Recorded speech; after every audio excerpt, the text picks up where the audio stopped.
నేను ఒకటే మాట విజ్ఞప్తి చేస్తున్నా తెలంగాణ ప్రజలందరికీ, పుట్టిన బిడ్డ తల్లి దగ్గర ఉంటే ఎంత భద్రంగా ఉంటుందో తెచ్చుకున్న తెలంగాణ కేసీఆర్ చేతిలో ఉంటేనే భద్రంగా ఉంటది. దాచి దాచి దయ్యాల పాలు చేసినట్టు, ఈయనగాసి నక్కల పాలు చేసినట్టు తెచ్చుకున్న తెలంగాణ కాంగ్రెస్ చేతికి ఇస్తే ఇది కుక్కలు చింపిన విస్తరాకైతది.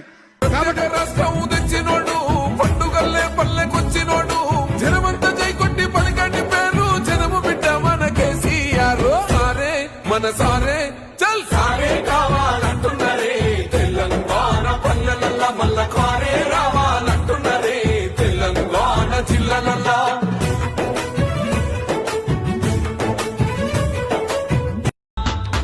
తెచ్చుకున్న తెలంగాణ విచ్ఛిన్నమవుతుంటే మళ్ళీ ఆగజ దొంగల ఉచ్చులోన పడుతుంటే చూస్తూ ఊరుకోడు నిత్య సత్య యుద్ధమితడు ఇతనికి మించెవరు లేరు తెలంగాణ హితుడు అలవి కాని హామీలతో మీ ఆటలు ఇంకా చాలు ఇంత మోసమేందని అదిగో విదిలించాడు జూలు అగ్గికుండలాగా బగ్గున మండాడు కేసీఆర్ నిగ్గదిసి అడగంగా జంగు సైరనుది కదిలారు గడప గడపలోన నీ పేరు రాసుకున్నవే కడుపులోన పెట్టుకొని మమ్ముల చూసుకున్నవే మాకెంత గోస వచ్చే ఏదోటి చెయ్యవే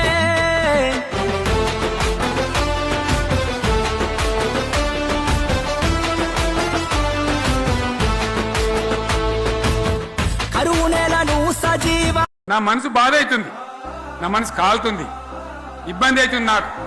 నా కళ్ళ ముందటనే తెలంగాణ ఇట్లా కావడం నాకు దుఃఖం కలిగిస్తా ఉంది. నేను ఆవేదనతో చెప్తున్నా ఈ మాట. ఒక్క మాట మీరు అందరూ ఆలోచన చేయండి. ఒక్కటే ఏడాదిలో గింత గల్లంత అవుతుందా? కేసీఆర్ పక్కకు పోగానే ఇంత ఆగమవుతుందా? నా కళ్ళ ముందన్న గిట్ల జరుగుతుంది, ఇంత మాయల్యమే అవుతుంది, ఇంత మోసం చేస్తారని నేను కూడా అనుకోలే. ఇలా చాలా బాధ కలుగుతా ఉంది, చాలా దుఃఖం కలుగుతా ఉంది. ఇంకా ముందరికి పోవాల్సిన తెలంగాణ ఇలా వెనుకగా అయిపోతున్నా ఉంది. మళ్ళా ఎవరు దీనికి కారణం? ఈ దుర్మార్గులు కాదా? నిలబెట్టి ఖచ్చితంగా అడగాల్సిన అవసరం ప్రజలకు లేదా? అడగాలి.